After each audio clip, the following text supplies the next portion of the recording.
All right. Hey, everybody. Welcome back to the channel. This is Rob here at Smirking Gun, and we're back once again already talking comic books.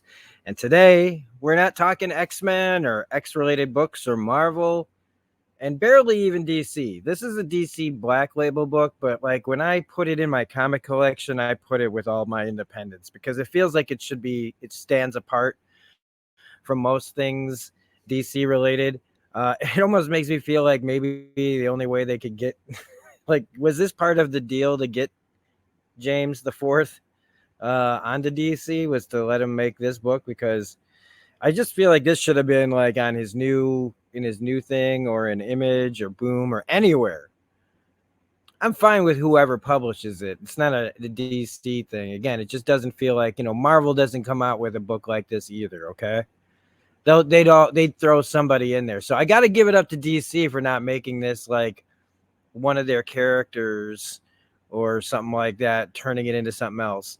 This is a real people dealing with a crazy ass situation story.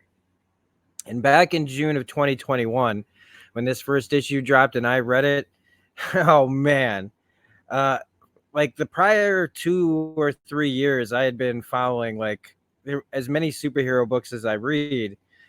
So many of the independent books just have like, after a certain amount of years, I've seen just about everything I can see in comics, in like superhero comics, right? It takes something real special like Dawn of X with Hickman and stuff, um, to really, make you go, oh wow, like this is possible in this day and age.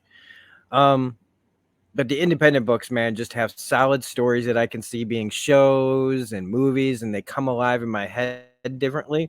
And Nice House on the Lake was one of those. Like there was the Kill Lock a couple of years before that, and then there was Stray Dogs. So yeah, Kill Lock by Livio Ramondelli, and Stray Dogs, Trish Forstner, and Tony Fleece. There was like, I got Stillwater from Chip Zdarsky. You got Nice House on the Lake here by James the Fourth. And this book, man, like had me like a jump. And once you find out the twist, this is the way it's framed. If they make this into a movie, don't make it into a movie. Don't try to jam this into a couple of hours. Even 2.5, man, fuck that. This needs to be a limited series. Make 10 to 12 of them. I don't care. Don't make any less than 6. No, don't make 6, man. It's got to be like 8 to 12 episodes. And for anybody, this is going to be non-spoiler right at the beginning. So like I highly recommend, because we're going to go all into it. We're going to read it. We're going to do voices. And for the non-spoiler part, for people who want to read this. And I also need to say that this is something I've been trying to get to, pardon me, for years. I literally like was taking pictures like frame by frame, like page by page, panel by panel with my phone and my tablets and stuff back in the day. And I tried to put something together, and I even like sent it out to a couple of my subs and was like, I was desperate to talk about this, and I was just crestfallen that I didn't figure it out. And I'm a dum-dum because once I realized after all this time that I could have just been doing it probably for years, but that didn't happen, and here we are talking about it now, and I'm fine with that. It just, I finally get to talk about this book. I finally get to share this book. And hopefully when you guys are done seeing it, at least for the first issue anyway, you might want to go check it out, pick it up on Kindle, go to wherever DC gives its books online, wherever you can find it, get the trade. You won't be disappointed, man, because this is a really cool story. And the kind of the spoiler-free synopsis is this, and I'm getting this off of a website, so this is their synopsis. Everyone who was invited to the house knows Walter well. They know him a little, anyway. Some met him in childhood, some met him months ago. And Walter's always been a little off. But after the hardest year of their lives, nobody was going to turn down Walter's invitation to an astoundingly, man, I got a frog in my throat like a mofo. To an astoundingly beautiful house in the woods overlooking an enormous sylvan lake. It's beautiful, it's opulent, it's private. So a week of putting up with Walter's weird little schemes and nicknames in exchange for the vacation of a lifetime? Why not? All of them were at the moment in their lives when they could feel themselves pulling away from other friends. Wouldn't a chance to reconnect be nice? With something is killing the children in the Department of Truth, James IV has changed the face of horror in modern comics. And it's just, one of those things. So a group of friends are called to their friend Walter's house. They get an invitation to spend the weekend or week or whatever at this lake house, and how going on this trip changes their lives completely, and not in a way that anyone thought. And when you're reading this book, you're like, even when it happens, when the twist comes, I was like, even though it's something that I'm like, oh, I kind of normally, I think my normal reaction would have been, okay, whatever. But it was just something about, I don't know, how it's presented and the way it's written so that I actually care what's happening in the situation. And that's the sign of a good writer, when they can give you something in the end that is like, oh, okay, it's this. But again, taking something that or something that's happened before, some kind of scenario that you've seen a bunch of times, but then putting it in putting original spin on it and making it like no other version of that kind of trope ever. And so, without further ado, man, we're going to get into it because like my little thing that, it's better than dying. All right. So, The Nice House on the Lake by James Tinian IV. Tinian? Again, I can't remember. It's so bad. Art by Alvaro Martinez Bueno. Let's get to the second page. Jordi Belair as the colorist and World Design as letterer. Okay, before we get into it proper, the writing I freaking love, but the mixture of it all, like, sometimes I've said, your art's going to be better than the writing, or the writing's going to be better than the art. And sometimes there's like that perfect, that just everything comes together. I've been thinking about that a lot with certain things that, like, maybe you don't always think are going to fit together, but do.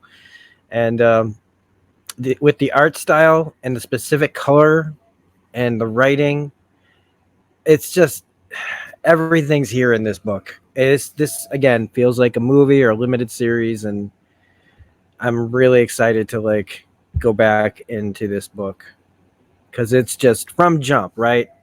The one thing I don't think I mentioned was that Walter, the way each person is basically there is described as like a baseline, like this person's the comedian, this person's the acupuncturist, this person's the reporter, that kind of thing.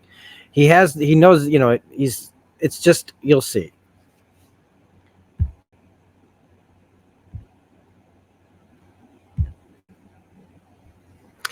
It was the end of a late night in Brooklyn. First off, I just want to bring that up. Like, what a great, like, first frame. I just love it. Everything looks like it's on fire. It looks post-apocalyptic, and it's just somebody sitting here telling their story to you like it's not happening. It was the end of a late night in Brooklyn. One of a dozen identical early summer bar nights, the ones that all blend together because the cast of characters keeps changing. Someone would be in a relationship that would end up lasting 2 weeks, and keep getting invited out by the folks in their friends group. I got used to introducing myself and pretending like they weren't flirting with me, unless I wanted them to flirt with me. I don't remember the first time I saw him. He was always at the end of the table, laughing politely, mostly listening unless spoken to. But I remember the night that changed. The crowd had dwindled down to just a few people, and I could see he was looking at me. There was this look in his eye, a kind of, I don't know, a mischief to him. Then he asked me a question. How do you think the world will end?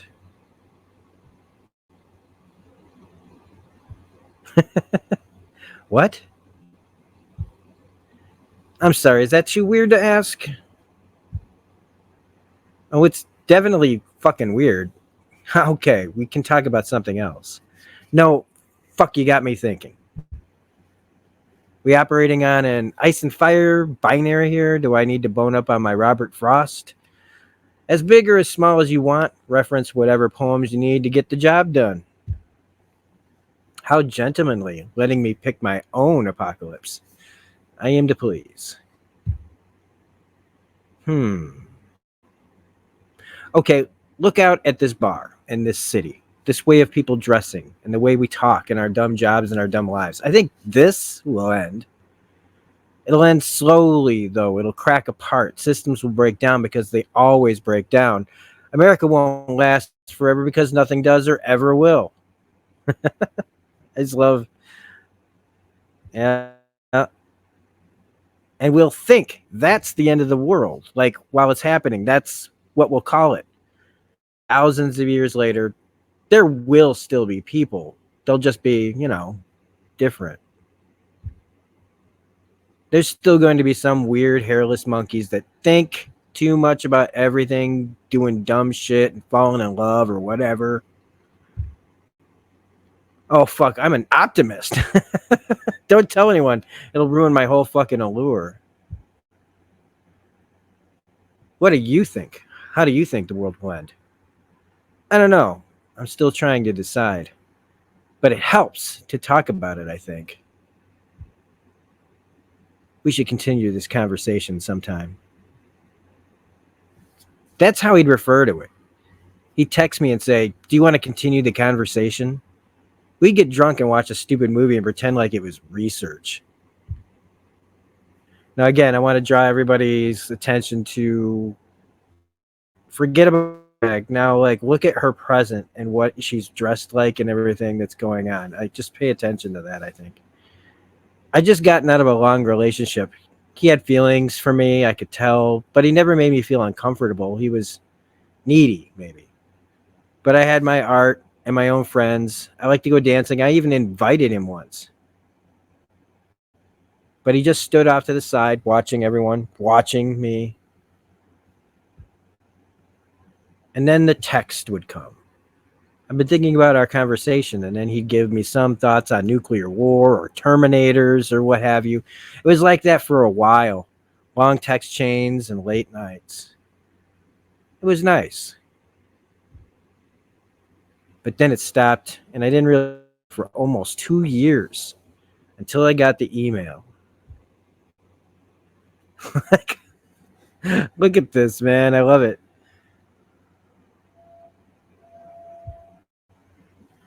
Okay, there is a social media element to a lot of this as well. We get little things like, think like what Hickman does on X-Men and what started there with the white pages. That's kind of what happens here, like just a different kind of all of a sudden information, but they're using social media to like tell exposition and stuff. And this is from Walter. Weekend getaway this summer. Hello, all you beautiful monsters. It's been a busy few years, and we've all spread ourselves thin around the country and abroad. It's not as easy to meet up for a drink as it used to be. Even those of you I still live in the city with rarely get to see me, especially given the state of the world. I miss you all terribly, and that's something I'd like to remedy. And again, this is something coming out of COVID.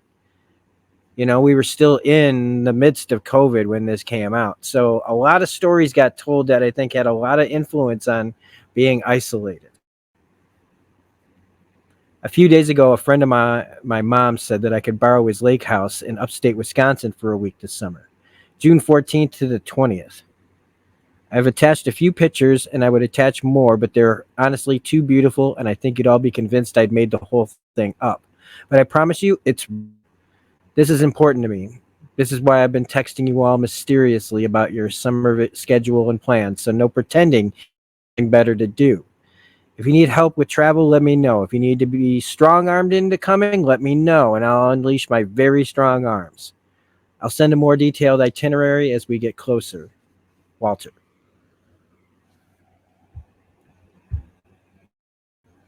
I thought that would be annoying, but it wasn't. Like the social media aspect of it. I like just the different like kind of way of telling the story. And then I saw this time I opened up the book and saw the splash page. I was like, "Where's? It's a movie. It's a movie, a show. This is David Fincher. This is Alfred Hitchcock. Get Fincher to do this. All right. He excels with ensembles. I feel like he excels at thrillers, tension, lots of good talking. If we're not dealing with something that's like always like an action-packed book. But I do think like him or Flanagan, but Flanagan's gonna be so busy. So like he's always busy. But he would actually be the first person I'd say. But like this also screams David Fincher to me, man. Like big time. Day one.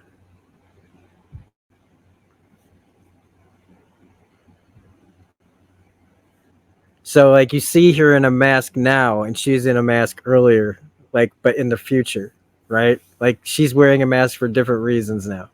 This is the artist, Ryan Kane, 26-year-old female, New York cluster. First encountered 5 years ago at Beer Garden 33 in Greenpoint as friend of the comedian's then girlfriend. Chosen in Brooklyn, New York 6 months ago. So she's tied to the comedian. They're exes.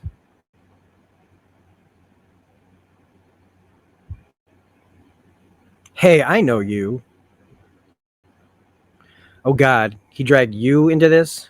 I'm so sorry. What a fucking monster. It's fine. You haven't gone inside yet. Is it not fine inside? This is the writer, Nora Jacobs, 34 years old, female, high school cluster, first encountered 19 years ago outside the carpool entrance of Marquette University High School. Chosen in Milwaukee, Wisconsin 18 years ago, name and gender revised 5 years ago. So I'm guessing, and I don't know, maybe I didn't catch it then, maybe I did. But it looks like Nora's trans. I also like that they've got the thermometer for the COVID scans too. I think that's like it's again very inspired. I think by this, or at least the idea might have been created in this. If it wasn't, maybe it was just I could see the idea being the same, but then it all happened, and I think it might have gotten added to just for the flavor of what's going on in our reality when this book was released, because it does take place in 2021 too. Oh, it's fucking perfect inside. I feel like I'm sullying the place by even looking at it. If I had the money, I'd go to the motel off the freeway. I guess I'll stay here in Paradise instead. My firm's second choice. I gotta scan you before you come in. This guy is weird, right?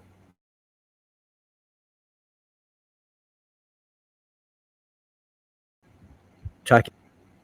That statue looks sad for us, doesn't he? It's because he knows we're trapped here, and there's no escape. Temperature's normal, so that goes for you too. Do I know anyone else in there? You probably know more people than I do these days. I don't get out from my horrible cave too often. What the fuck? I know. Seriously, what the fuck? It's disgusting, isn't it?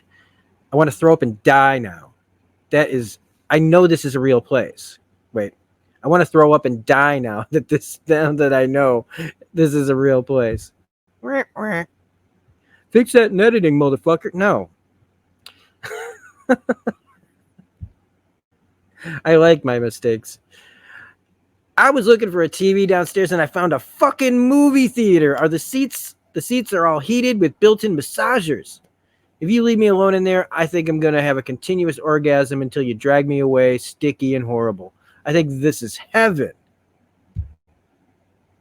This is the comedian, the one who is exes with Ryan. David Day, 32 years old, male, college cluster, New York cluster. First encountered 11 years ago at the consultant's 21st birthday party at Sarah Lawrence College, chosen in New York 4 years ago. Definitely wants a chair that rubs your butt till you come in heaven. Right? Hey, Ryan, I didn't know Walter invited you. I thought this was all college and high school folk. I guess not. Right on. It'll be dope here. Let me show you the place. Sure. Nora? Oh, you kids go on without me. This has all been stimulating enough. Gotta ease in. I'm going to get lost in this place. I thought this was a lake house. Have you seen the lake? Do you think there are kayaks? This is the accountant, Molly Reynolds, 34 years old, female, high school cluster. First encountered 18 years ago at Mayfair Mall with her best friend. The scientist? Come on. First encountered 18 years ago at Mayfair Mall with the best friend, the scientist. See, I didn't see the comma there, damn it.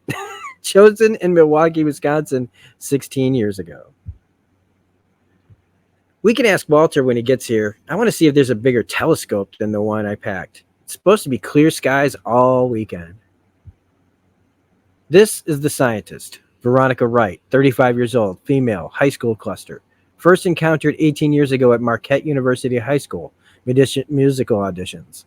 Through her then boyfriend, the writer, chosen in Milwaukee, Wisconsin, 14 years ago. And again, the Wisconsin elements, man, I know where all these places are.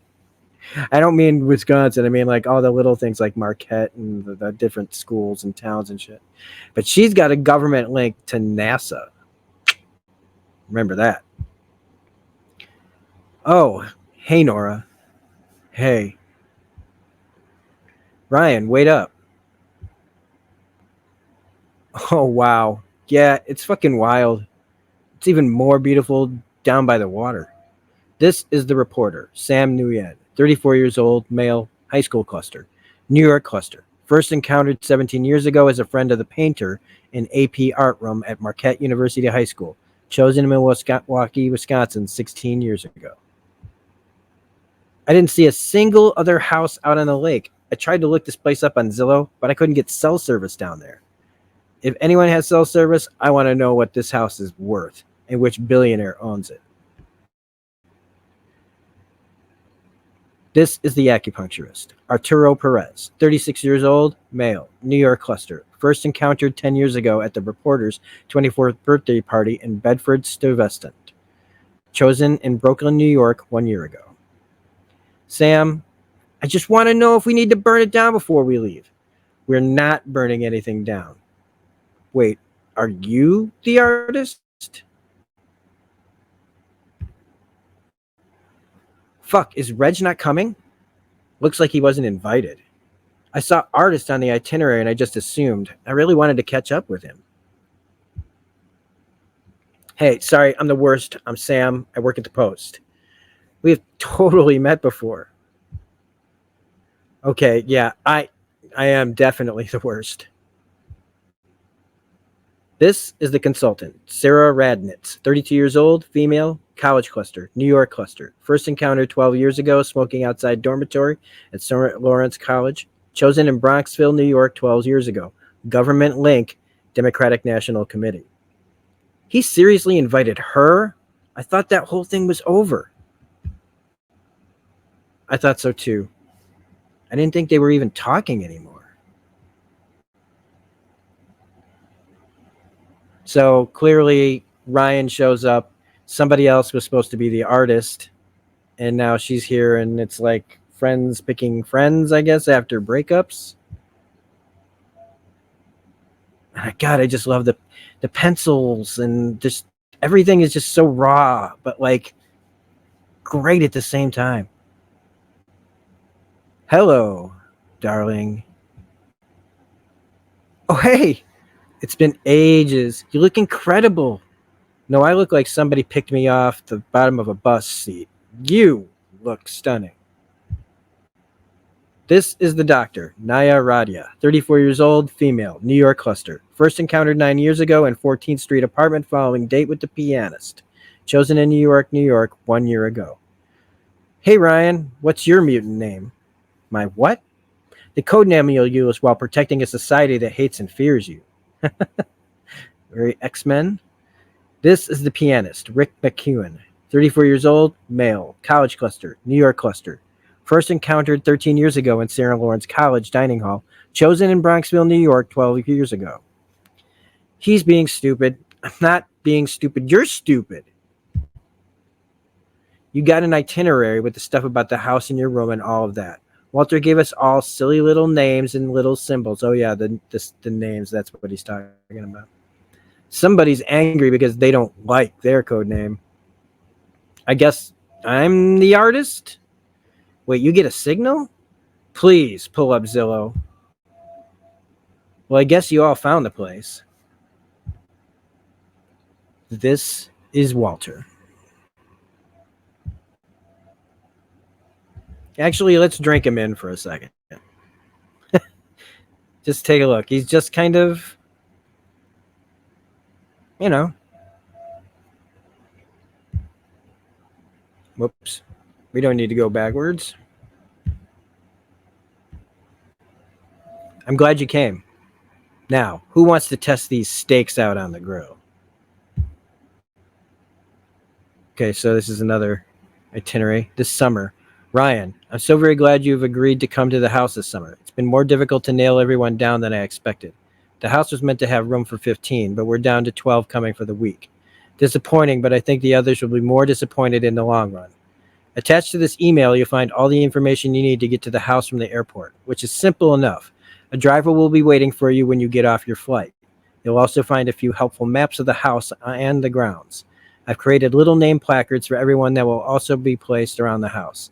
I did it because I think it's fun, and also because these documents talk about the others attending, and I wanted to keep the final guest list a little mysterious.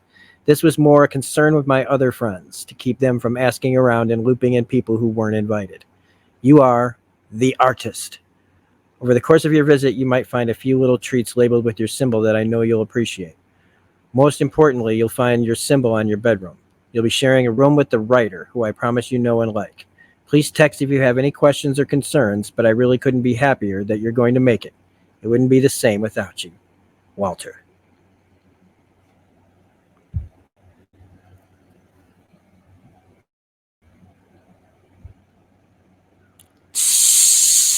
Cooking steaks. Underwear. Park Slope. Greenpoint. Oh, fucking drunk. Newspaper. Democrats. Constellation. Light pollution. No, not funny.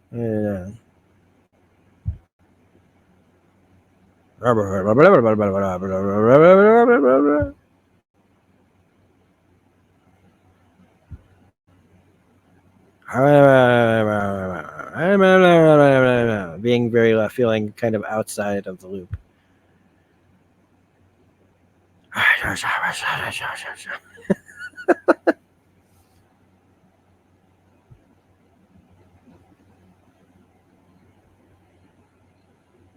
What the? Holy shit. No. Now remember, she's the only one who still had a phone signal.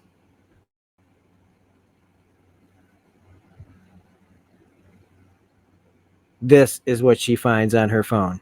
Melinda Blunt. Can anyone get through? Has anyone been able to call into New York for the last hour? Everyone's phones are going to voicemail. What's happening? What the fuck? Is this real? I don't know if this gets smaller. It doesn't. Okay. So I'll be doing all of that. It's not just New York. This is happening all over. No internet communications have come out of China in 3 hours. My mom just called me screaming that her skin was coming off in pieces. I don't know what to do. She's 2 hours outside of New York City. Look, I think we need to start having a reasonable conversation about painless way to kill yourself before the fires get to you.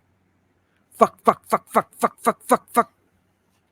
The sky looks like it's on fire. I've never seen colors like this before. I just watched Anderson Cooper burn to death on live television. This is all fake. This is just some kind of promotion for a dumb movie. I guarantee you in like 10 minutes we're going to see Superman show up and fix this, and it's going to have been a big, stupid advertisement. Okay. Now, does that mean that they live in the DC universe? Is that a connection to say that, like, this is a universe where the heroes were killed?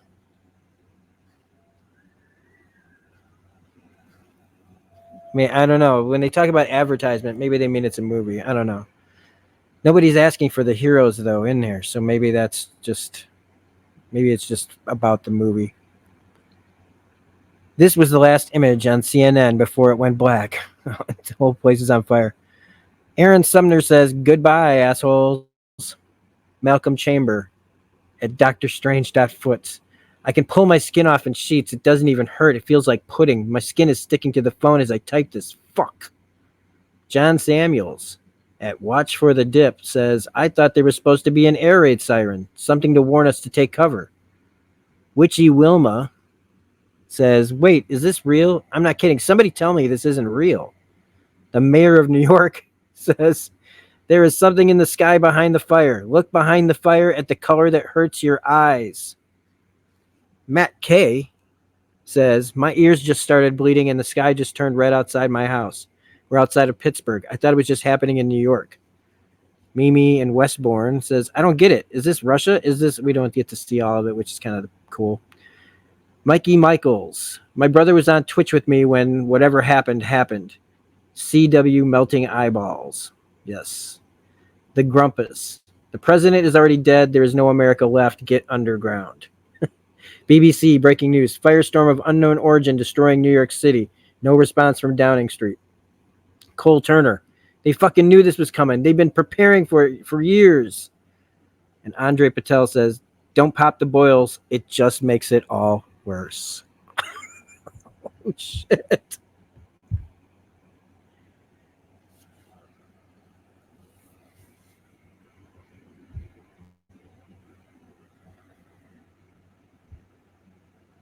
There's something wrong. Ryan? Everyone, shut the fuck up. There's something wrong. New York City is gone. What do you mean gone? There are pictures of people burning alive all over Twitter and Instagram. Oh, fuck, I'm going to throw up. It's not real, is it? Where's the TV in this place? Emergency broadcast system. This is a message of the emergency broadcast system. An attack has been made against the United States. Further attacks may be incoming. Seek shelter immediately. This can't be real.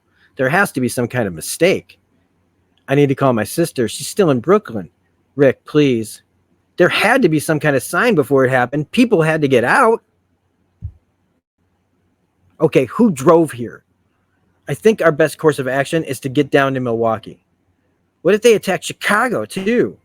We don't know that, Ronnie. We don't know anything. And an attack on Chicago wouldn't necessarily kill everyone that far north.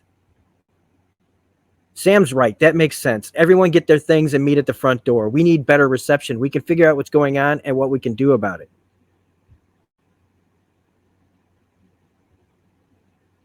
I guess the conversation is over.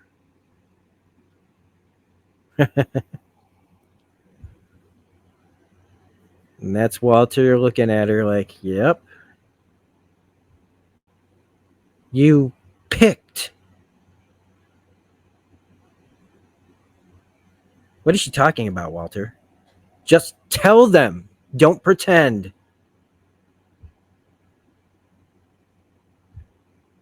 Trying to tap it without making making lots of noise. Oh, there we go. I'm sorry, everyone. Let's make sure I didn't go too far. I'm sorry, everyone. You can't leave. What? There's nowhere for you to leave to. No world to go back to. Not in any way that matters. This house, this lake, the beautiful woods around us, this is what's left.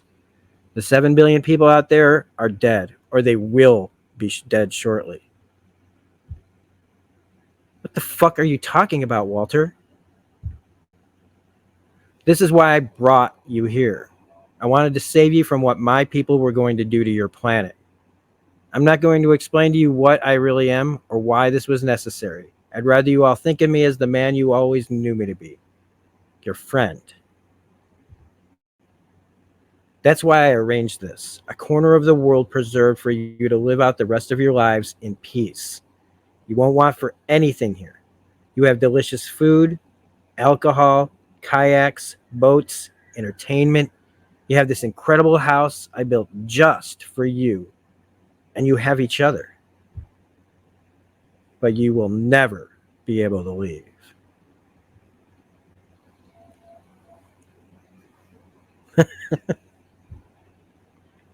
Put the horrors away. Open another beer. Put on the music. Relax. Nothing out there matters to you anymore. You are okay. You're all going to be okay.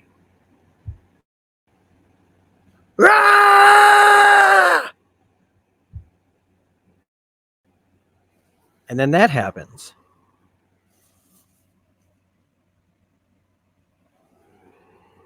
I'm just lingering. First time I saw that was like, yeah, what he's saying. What the actual fuck?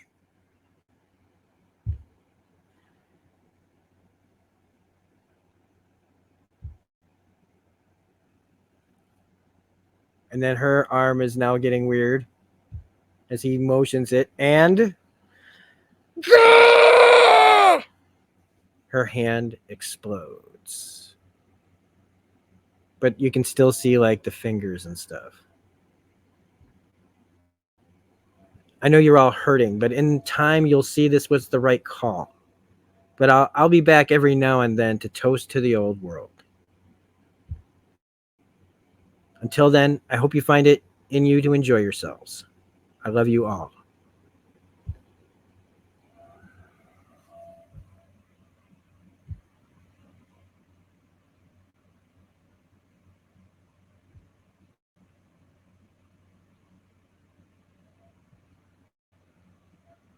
Now just imagine a bunch of dramatic music in there. Dun dun dun. So I love this book. That first issue is like the hook of it all, like just the way it's written beforehand, the way the people are broken up into categories, how we get to know them, how do we know what they're about, knowing all their relationships, like how they figured out how to tell that story quickly without having tons and tons and tons of exposition throughout the books, and then have this great twist where these people are now in a giant bottle episode of something where they're all trapped together to live. And clearly, by the beginning of the book, you see the end that everything's on fire. So clearly, they weren't able to live in peace in Walter's little preserve. Now, I know that like in a good Twilight Zone episode, you know, the heroes and everybody are like fighting. We would fight the aliens. We'd try to figure out how to fight and get out and get revenge for all the people who died. And you know, yeah. But you know what? If this happened and I was one of the people picked, I'm just telling you right now, welcome to the zoo, Rob. You can watch movies forever, play games forever. And as much as it sucks that everyone else is dead, and it does suck, all right, I'm not a heartless monster. But I'm just saying that if I was put in that position, I think I could make lemonade out of those lemons. I'm just saying, you know, if I'm sure that like there would be people in the group that would fight it and stuff, and I wouldn't bother them, but I'm just saying, I'm just saying. I think I'm just, I'm a realist, man. And if I was picked to be alive in this situation, I'd be like, you know what? I'm good. I'm good. I will process the trauma and probably die of like a heart attack from eating too much cookie dough ice cream in like a couple of years or something, and then I'm just out anyway, right? So I think that it's better than death, but that's not the point of the story, and it's not the point of like what's going to go on and everything. It's not about whether or not I think I would be able to handle this. Because but I just felt like being honest that I'm pretty sure that as it's just that like when you're used to living in sucky situations that like in the suckier they get, you always try to find a silver lining. And I'm just saying the silver lining is the guy told me that I had to have a nice freaking lake house and anything I could possibly want, I'd be able to get. So you know what? I think I'm good. But for drama's sake, let's just say it's not good. And we're going to have to figure out what to do about the situation, which is what the characters are going to get to in this, the coming issues. So I really like talking about this book. I can't wait to continue talking about this book. And if you like it, yeah, don't again forget to hit like and subscribe and all that stuff. If you like the comic content that we're doing. Otherwise, this is Rob saying, be good to each other out there. Read comic books, and we'll see you on the next video. Bye.